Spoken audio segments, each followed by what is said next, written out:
Hoje eu quero falar sobre um assunto bem interessante. Eu quero falar sobre o Jesus desconhecido. Você já pensou nisso? O Brasil é um país onde, em tese, todo brasileiro já ouviu falar de Jesus. Mas ouvir falar não significa que você conhece aquela pessoa. Por exemplo, quem é essa pessoa da próxima foto aqui, ó? Quem é esse cara aqui? Neymar. Tu conhece ele? De foto. Alguém sabe o telefone dele? Já falou com ele? Já almoçou com ele? Sabe onde ele mora? Sabe o que ele gosta? Não, tu conhece ele só de longe, só das fotos. Quem é essa mulher aqui atrás? Quem? Ah, vocês conhecem, né? Enfim, tu sabe quem é a Ivete Sangalo, mas tu já almoçou com ela? Já visitou ela? Ela sabe qual é o teu WhatsApp? Ela te liga? Não, tu sabe que ela é uma figura pública, mas você não conhece. Você pode ser até fã, mas nunca sentou com ela. Ela nem sabe que tu existe, lamento dizer. Ela nunca te ligou, né? Meus irmãos, às vezes nós ouvimos falar muito de alguém, mas não o conhecemos. E isso pode acontecer com Jesus, e acontece com Jesus no Brasil. Todo mundo sabe quem é Jesus, nasceu em Belém, né? Nasceu de Maria e José, enfim, morreu na cruz, mas sabe só isso? Para essas pessoas, para muitas pessoas, Jesus continua sendo desconhecido, não conhecem, não sabem quase nada sobre ele, assim como nós não sabemos quase nada sobre o Neymar, sobre a Ivete Sangalo, por exemplo. Então, já que nós estamos na época do Natal, eu queria apresentar Jesus para você. Para você que está nos vendo aqui, nos vendo pela internet, eu queria que você conhecesse melhor Jesus. Mas antes disso, eu queria fazer uma reflexão com você, inspirado no livro de Atos, capítulo 17. Acompanhe comigo essa leitura. Atos 17, versos 22 e 23. Olha o que o apóstolo Paulo viveu em Atenas. O apóstolo Paulo vivia em Israel, foi enviado de Israel para as nações, para pregar o evangelho em outros lugares. E ele foi então para a Europa, foi para a Grécia, o centro filosófico, o centro cultural do mundo da época. E ele chegou em Atenas, andou pela cidade e viu que havia, né, muitos filósofos, muitos religiosos falando sobre muitas coisas. E ele então encontrou em um parque, lá em uma praça, um altar escrito, ao Deus desconhecido. E ele então fez um link entre o Deus desconhecido dos gregos e Jesus Cristo. Ele viu que Jesus não era conhecido pelos atenienses, então ele pegou esse gancho, já que os gregos tinham inúmeros deuses, centenas de deuses. Ele diz: bem, eu quero falar hoje de um Deus que vocês não conhecem, o nome dele é Jesus. E olha o que diz o texto. Então Paulo ficou de pé diante deles, na reunião da Câmara Municipal, e disse: atenienses, vejo que em todas as coisas, vocês são muito religiosos. De fato, quando eu estava andando pela cidade e olhava os lugares onde vocês adoram seus deuses, encontrei um altar em que está escrito: ao Deus desconhecido. Pois esse Deus que vocês adoram sem conhecer, é justamente aquele que eu estou anunciando a vocês. Sim, esse Deus que você sabe que existe, mas que não conhecem, é o Deus que eu vim pregar. Então, meus irmãos, diante desse texto, dessa expressão, o Deus desconhecido, que os gregos não conheciam, sabia que existia, mas não conheciam, eu queria pensar com você sobre Jesus em nosso tempo, porque eu creio que, embora o povo brasileiro seja um povo religioso, assim como era o povo grego, eles possuem uma imagem distorcida de Jesus. Eles conhecem um Jesus imaginário, um Jesus que alguém pintou para eles. É interessante que, para muitas pessoas, o Jesus real, o Jesus revelado pela Bíblia, eles não conhecem. Sabe qual o Jesus que eles conhecem? O Jesus fake news. uma versão falsa de Jesus. Há muita gente que conhece uma versão falsa de Jesus, um Jesus imaginário, um Jesus que não é o mesmo Jesus da Bíblia, é um Jesus que alguém idealizou. E quando Jesus é mal representado, ou mal anunciado, as pessoas vão conhecer um Jesus falso. E infelizmente nos dias de hoje, há muita gente no Brasil, muita gente em Porto Alegre, muita gente perto de onde você mora, que conhece um Jesus falso, um Jesus que não é o Jesus da Bíblia. E eu pensando sobre isso, Deus me trouxe à memória algumas pessoas e alguns grupos que não conhecem Jesus, para o qual Jesus é desconhecido ainda. Há 3 grupos de pessoas que eu quero listar nessa noite, que conhecem, que tem uma imagem distorcida de Jesus. Para eles, o Jesus da Bíblia é desconhecido. O primeiro grupo, sabe qual é? É o grupo daqueles que nunca participaram de uma igreja.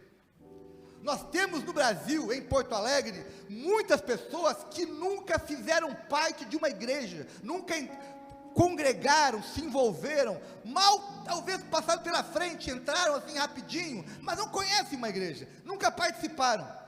E eu me pergunto, por que essas pessoas que nunca entraram, que não conhecem, que não participam, por que elas, por vezes, têm raiva de Jesus, não gostam de Jesus, não gostam do cristianismo, falam mal do cristianismo, falam mal de Jesus, falam mal dos cristãos? Por quê? Bem, eu tenho algumas respostas a essa pergunta. Talvez um dos motivos é pelo que elas assistem pela mídia. Sim, existe hoje muita gente na mídia que faz questão de apresentar um Jesus que não é o Jesus da Bíblia, que faz questão de apresentar um cristianismo distorcido, manipulado, rotulam os cristãos com os piores adjetivos, chamam de fundamentalistas, de radicais, de homofóbicos, de tudo que é adjetivo ruim, eles vão colocando em cima dos cristãos. Então há um ativismo digital contra a igreja, que por vezes vai gerando uma hostilidade em muita gente. Por exemplo, está rolando agora na rede social, né, aquela polêmica do tal Porta dos Fundos, que fez um vídeo, né, dizem que fizeram um vídeo, chamando Jesus de homossexual, Maria de prostituta, enfim, sei lá. Não vi o vídeo, não pretendo ver e não faço propaganda disso. Mas, por que eles fazem um vídeo promovendo isso? Por quê?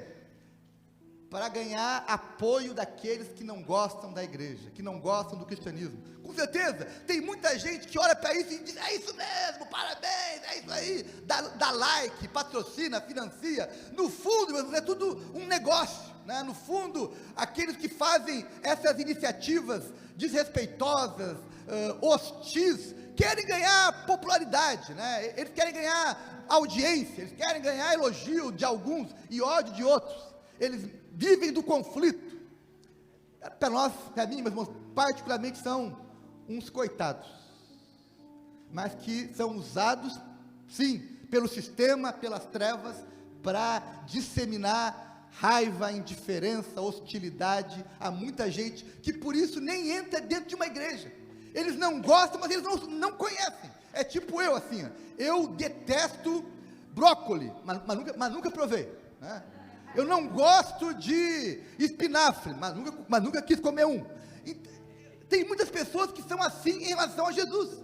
Não conhecem uma igreja, não conhecem, não sabem a vida que a gente leva, o nosso estilo de vida, mas eles ficam imaginando, por causa de muita influência da mídia.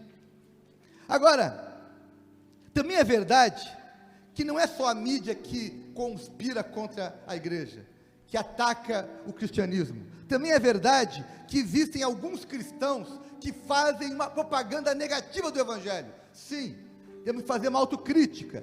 Muitos cristãos acabam vivendo uma vida que dá um mau testemunho aos de fora, que acabam vivendo de forma desonesta, sendo pilantra, sendo maldoso, sendo mentiroso, sendo, enfim, vários adjetivos, né, que nós podemos dar a essas pessoas, que acabam fazendo da sua vida uma propaganda negativa ao Evangelho.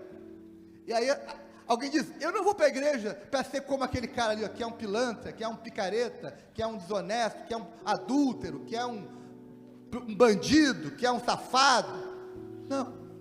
Então, por vezes, Jesus é agredido, é desonrado, porque os seus seguidores acabam dando um mau testemunho. Eu espero que entre nós não haja alguém fazendo isso, amém? Eu espero que nós sejamos pessoas que honram Jesus por onde passamos.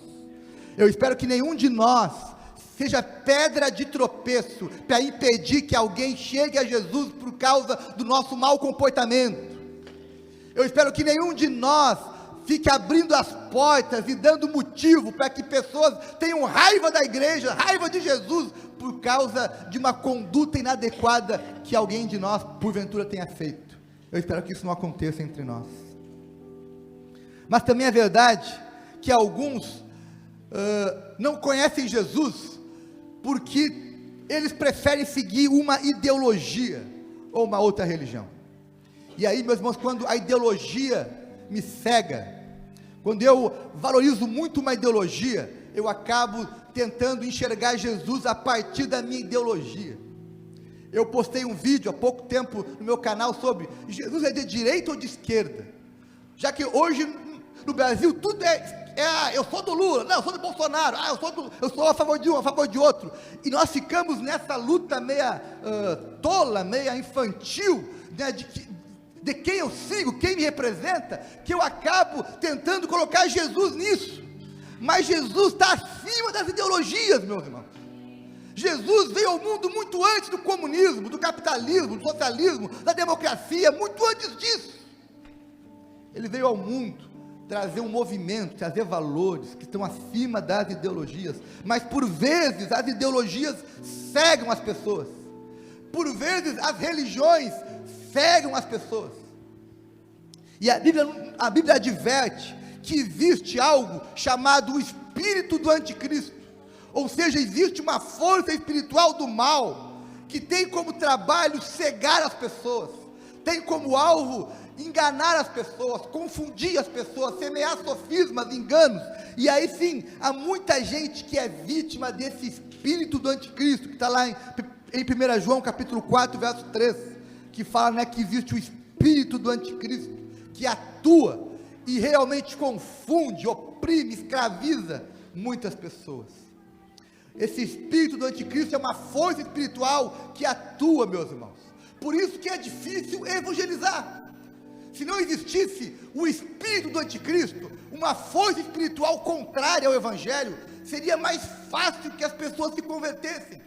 Mas é tão difícil que alguém se converta, por quê? Porque ela tem, além de uma ideologia por trás, de uma história, tem uma força espiritual tentando confundir ela, semear nela sofismas, enganos, incredulidade. Se o cristianismo, ele gera fé, e essa é a principal obra do Espírito, é gerar fé em nós. O Espírito do anticristo gera o quê? Incredulidade. Sim, meus irmãos, nós lutamos contra a incredulidade, que é gerada, alimentada, sim, pelo espírito do anticristo, pelas ideologias, pelos movimentos não cristãos, que tentam gerar incredulidade no coração humano, semear dúvida, e a dúvida vai drenando a fé, vai trazendo medo, confusão, escravidão. Então, meus irmãos, é uma batalha espiritual, que nós temos que lutar, para que as pessoas conheçam Jesus. O Jesus desconhecido para muitos, só vai ser conhecido para essas pessoas, a partir do momento que nós lutarmos com as armas espirituais, nos posicionando, pregando, enfim, fazendo a nossa parte, para que Jesus seja então anunciado, glorificado, entre tantas e tantas pessoas. Por isso que toda conversão começa como? Orando, oração, jejum, clamando pela vida das pessoas, para que se abram os olhos espirituais, para que se abra o entendimento, para que a incredulidade saia e entre a fé, para que os sofismas e os enganos sejam quebrados e venha a verdade de Deus. com tais pessoas, não adianta brigar, não é na força, não é no ódio, não é na raiva que nós vamos convencer ninguém, mas é com amor, com misericórdia, com paciência, transmitindo Jesus no nosso dia a dia. A nossa tarefa, meus irmãos, como igreja de Jesus, para tornar Jesus conhecido no mundo, é refletir Jesus com amor, com graça, com misericórdia, com entusiasmo, com entrega. É assim que nós vamos transmitir Jesus. Então, o primeiro grupo de pessoas que eu falei aqui são aqueles que nunca entraram numa igreja, mas tem ainda um segundo grupo, que são aqueles que já entraram numa igreja, participaram, mas por alguma razão se afastaram da igreja. Esse grupo são aquelas pessoas que entraram, se batizaram, ficaram por um tempo na igreja, serviram, mas por alguma razão saíram, e saíram feridos, revoltados, machucados, enfim, e eles passam a viver então longe de Jesus. E meus irmãos, pessoas que entram na igreja e saem, e não voltam, tem uma grande chance de terem saído sem terem conhecido o Jesus verdadeiro. Infelizmente, alguns saíram sem conhecer Jesus. Eles conheciam, sabe quem? Um pastor. Eles conheciam um líder. Eles conheciam uma banda. Eles conheciam um amigo, mas eles não conheciam Jesus. O que os trouxe para a igreja e os segurou na igreja foi alguém, ou às vezes não foi alguém, foi um ritual, foi uma religiosidade, foi um ambiente. Ele veio por causa do ambiente, por causa das práticas, e ele ficou preso à religiosidade. E meus irmãos, a religiosidade e as pessoas não seguram ninguém na igreja. Eles saíram porque eles colocaram o seu foco na pessoa errada. O foco não estava em Jesus, o foco estava em alguém. Daí quando alguém desaponta, e meus irmãos, deixa eu te falar uma coisa, todos nós vamos desapontar alguém em algum momento da vida, é impossível. Eu já desapontei a minha esposa, que eu amo de paixão, já desapontei meus filhos, que eu amo muito, não vou desapontar os outros? Claro que vou. Por isso que o que nos mantém, não é a perfeição de alguém, mas é a perfeição de Jesus, amém? Ele é perfeito. Agora, deixa eu te falar uma coisa, quando alguém entra para a igreja, participa da igreja e sai, mas sai conhecendo Jesus, sabe o que ele vai fazer? Ele vai procurar uma outra igreja, porque ele não vai ficar sem igreja, porque ele já aprendeu, que se Jesus é o cabeça da igreja, nós temos que estar inseridos no corpo dele em algum lugar. Existe uma diferença entre a igreja local e a igreja de Jesus. Alguns de nós, eu posso, você pode, em algum momento não se encaixar em alguma igreja local, por alguma razão, por algum conflito, divergência, enfim, mas você não pode deixar de se encaixar na igreja de Jesus, que é maior que toda a igreja local. Nós somos parte de um grande movimento de Deus, chamado Igreja de Jesus, no mundo, que tem várias placas, vários prédios, diferentes doutrinas, estilos, líderes, mas todas fazem parte daquilo que é chamado Igreja de Jesus, amém? Esse é o povo que vai para o céu, é o povo que é o povo de Deus. Mas por uma questão de organização, de identidade, de visão, existe sim várias igrejas locais, que é onde eu faço parte, onde eu estou integrado, participando, envolvido, engajado. Mas se eu não conseguir me engajar numa igreja local, eu não posso sair da igreja de Jesus, eu tenho que ir para uma outra, eu tenho que estar em outro lugar congregando. Por quê? Porque eu sou de Jesus, e se eu sou de Jesus, eu tenho que ser da igreja de Jesus também. É uma coisa que é contínua. O cristianismo não é para ser vivido sozinho, é para ser vivido em comunidade, com outros cristãos. Então, é possível que muitas pessoas que saíram da igreja, inclusive do nosso meio, tem gente que saiu do nosso meio, que eu receio, que saiu sem ter conhecido Jesus de verdade. Para eles, Jesus ainda é desconhecido. Conheceram um pastor, alguns membros, um local, mas não necessariamente a Jesus. Também há um terceiro grupo de pessoas que podem não conhecer Jesus plenamente, que para os quais Jesus ainda é desconhecido, que são alguns que estão dentro da igreja, e isso é a pior tragédia possível. A pior tragédia é alguém estar na igreja e não conhecer Jesus, é vir aos domingos na igreja, mas não conhecer Jesus, e infelizmente, isso pode acontecer. A parábola do filho pródigo revela isso. Quando o filho mais novo volta para casa, Jesus diz: olha, esse mais novo voltou para casa, mas havia um filho que estava em casa, e ele também estava perdido, que é o filho mais velho. Ele estava na casa do pai, mas ele não conhecia o pai. E esse é um grande risco que nós não podemos correr, de estar na casa do pai e não conhecer o pai. Isso pode acontecer quando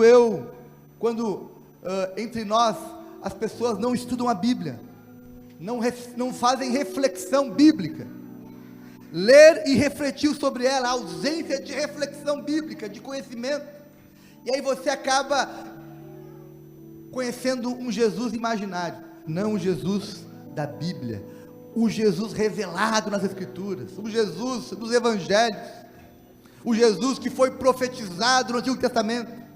Acaba conhecendo apenas o Jesus da tua imaginação.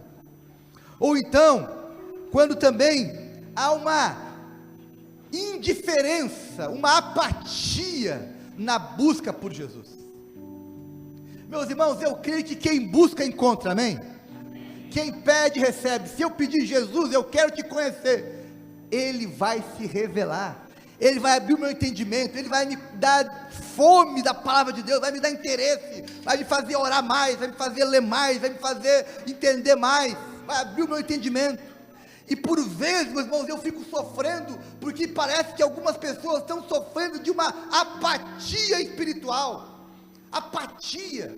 Eles não se ajudam, eles não buscam conhecer, eles não oram, eles não estudam, não refletem, não leem, não ouvem, passam horas e horas ouvindo outras coisas, lendo outras coisas, mas não gastam o mesmo tempo estudando, buscando conhecer mais sobre Jesus, e aí pode correr o risco de não conhecer Jesus.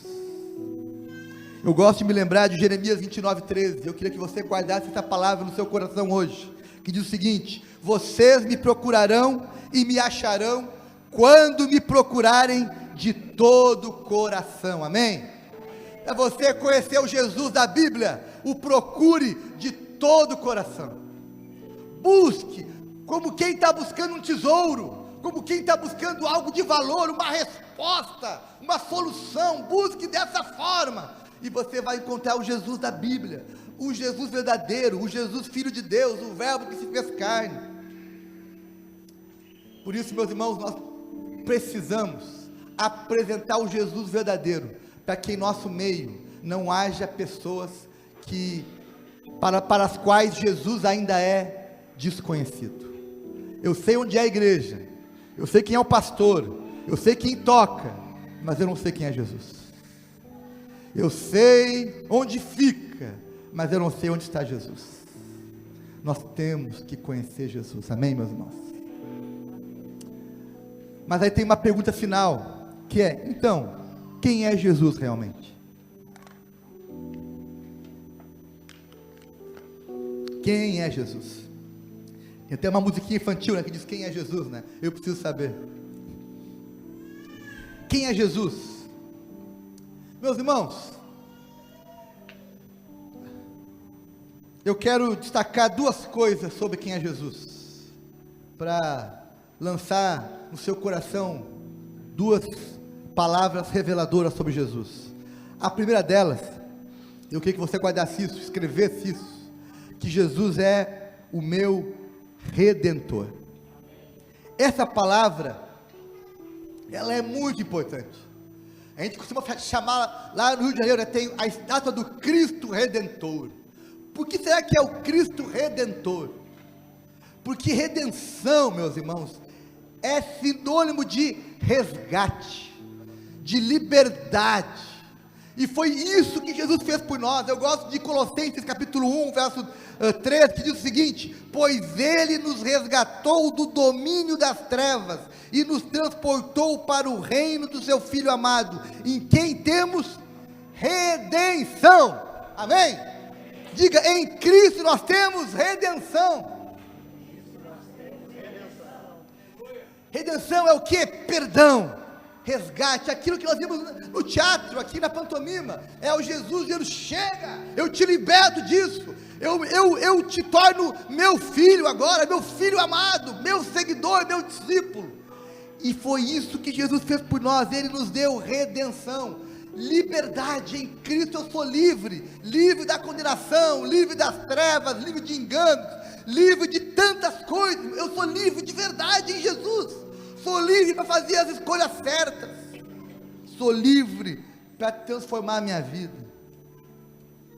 Redenção também me lembra a vida eterna. Sim, em Jesus eu tenho vida eterna, vida abundante nessa terra e vida eterna no céu.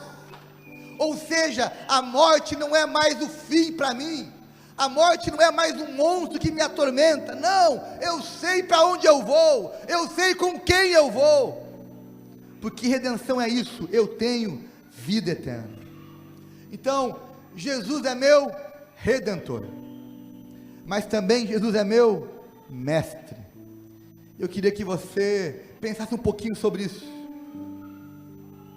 Jesus nos chama, e tem uma expressão bíblica que eu gosto muito, que é discípulos. Jesus nos chama de discípulos. Essa palavra discípulo, ela diz muita coisa. O discípulo é alguém que ama, segue, confia, obedece o seu mestre. E é isso que Jesus espera de nós. Jesus espera que um discípulo é alguém que ame Jesus, que reflita Jesus, que creia em Jesus, que obedeça a Jesus, que fale sobre Jesus, que siga o exemplo de Jesus. Isso é ser discípulo de Jesus. É alguém que não é alguém que apenas frequenta um culto. Ei, eu quero te falar uma coisa: você não foi chamado apenas para frequentar um culto. O culto não é um evento, um programa de domingo. Não, o culto é um momento de engajamento, de entrega, de devoção. Mas a minha missão vai além do culto. O meu compromisso como discípulo de Jesus não se restringe a frequentar um culto, não, mas é a partir da minha igreja ser a diferença por onde eu passar, ser uma influência aos de perto e aos de longe, fazer a diferença por todos os ambientes que eu andar, meus irmãos. Isso é ser discípulo, é alguém que está seguindo Jesus por onde ele está. É muito mais do que um culto. Às vezes eu fico preocupado que para algumas pessoas parece que ser cristão se resume a frequentar um culto. Não é isso. Se resume a participar de um ministério. Não é isso. É muito mais, é viver Jesus em todos os lugares, é estar engajado com a missão de Jesus. E a missão de Jesus qual é? Alcançar os de fora, é fazer novos discípulos. É isso a nossa missão, meus irmãos. Ser igreja não é assistir um culto, isso é parte. Ser igreja é viver Jesus em todos os ambientes, é fazer novos discípulos, é se preocupar que as pessoas que não conhecem o Jesus verdadeiro possam conhecê-lo, é ter a obstinação de que perto de mim não vai ter ninguém para a qual Jesus é desconhecido. Amém, meus irmãos? É desse jeito. Para nós, enquanto houver alguém que tenha uma imagem distorcida de Jesus, uma imagem fake de Jesus, o nosso trabalho não terminou. Nós não podemos aceitar aqui no Brasil, que em Porto Alegre, em Alvorada, em Viamão, em Canoas, em Florianópolis, onde nós estivermos, que haja alguém para qual Jesus continua sendo desconhecido. Amém? Jesus não pode ser desconhecido para quem está perto de nós. É minha tarefa, é minha responsabilidade apresentar o Jesus verdadeiro, o Jesus bíblico para essa pessoa. Eu preciso ser intencional nisso. E meus irmãos, sabe o que o mestre espera do discípulo? Ele espera identificação, compromisso e relacionamento. Eu preciso ser alguém que me identifico como seguidor de Jesus. Sim, eu sou um filho amado de Deus, um discípulo de Jesus, um cooperador com Ele, alguém que tem a alegria de honrar Jesus, de servir Jesus. Eu sou sim um seguidor de Jesus, um discípulo dele.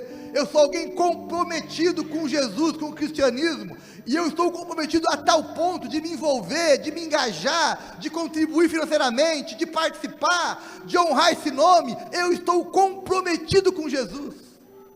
É muito mais que assistir um culto, é muito mais que ter uma Bíblia, é ter um envolvimento, engajamento. Ei, uma palavrinha para você colocar no teu vocabulário, no teu dia a dia, na tua prática: engajamento com Jesus.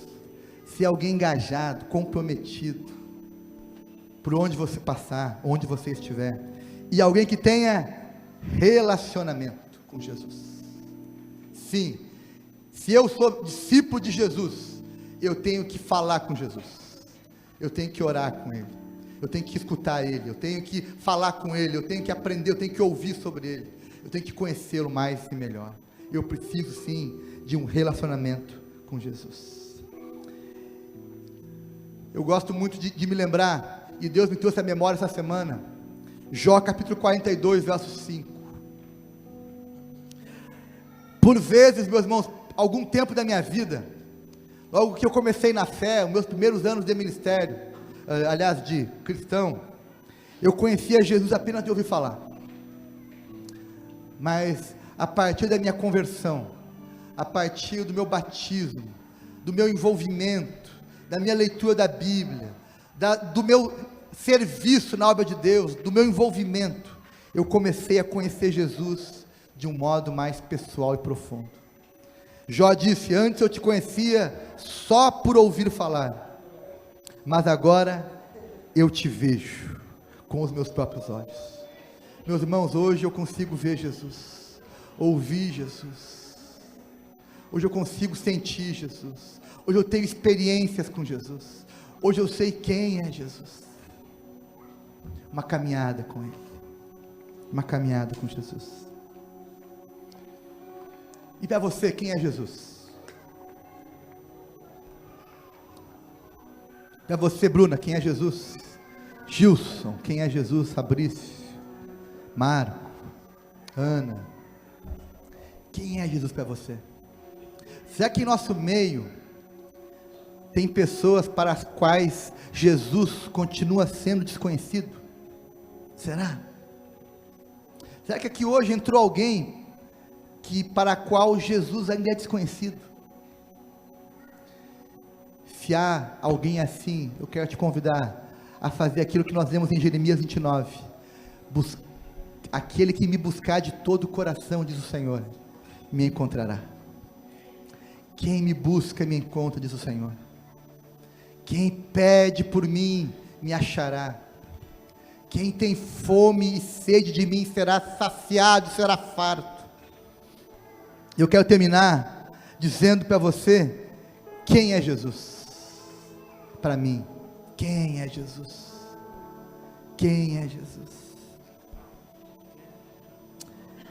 Jesus, meus irmãos, é aquele que estava na criação do mundo.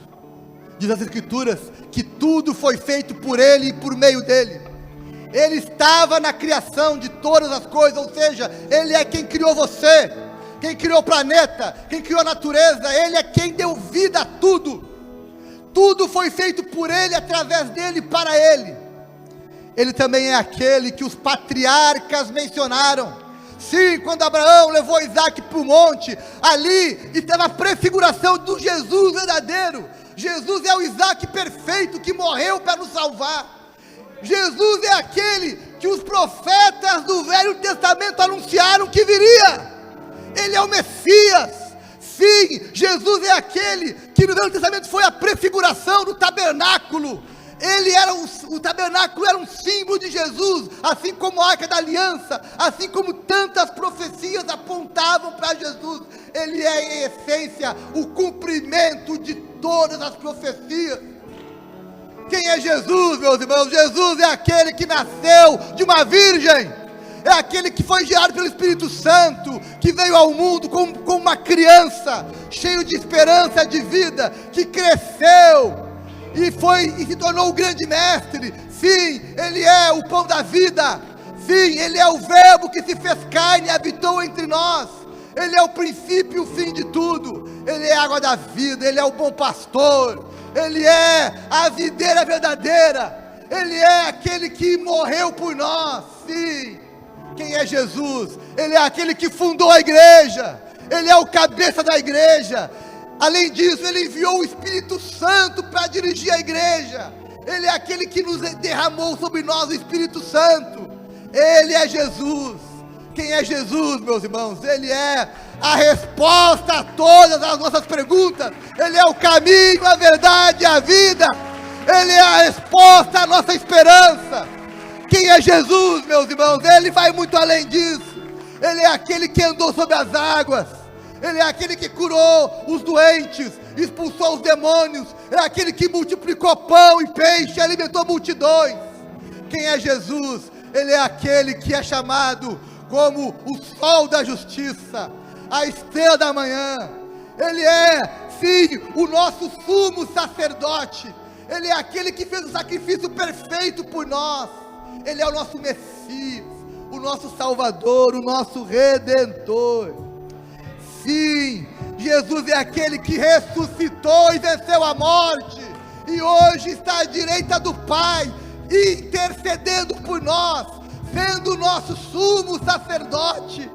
Ele é sim o Senhor dos senhores, Rei dos reis, Senhor da história. Ele é aquele que não desistiu de nós, é aquele que um dia voltará. Por isso a Ele toda a honra, toda a glória, todo louvor, porque Ele é digno disso. Ele é o Cordeiro que abriu os livros, Ele é o prometido de Deus, Ele é Jesus, e é Ele que nós anunciamos, que nós pregamos, que nós cremos. Vamos ficar em pé, meus irmãos. Ele é Jesus, Ele é Jesus, Ele tem autoridade, Ele é o nosso Senhor e Salvador. Ele é digno, Ele é confiável, Ele tem nas suas mãos a rédea da história. Ele é aquele que vai transformar, vai trazer à existência o que não existe. Ele é Jesus, Ele é Jesus. Aplauda Jesus, diga obrigado, Jesus. Tu és tudo isso. Sim, Jesus, Tu és tudo isso. Tu és o começo e o fim. Tu és o meu Salvador, o meu Redentor. Tu és o primogênito de Deus.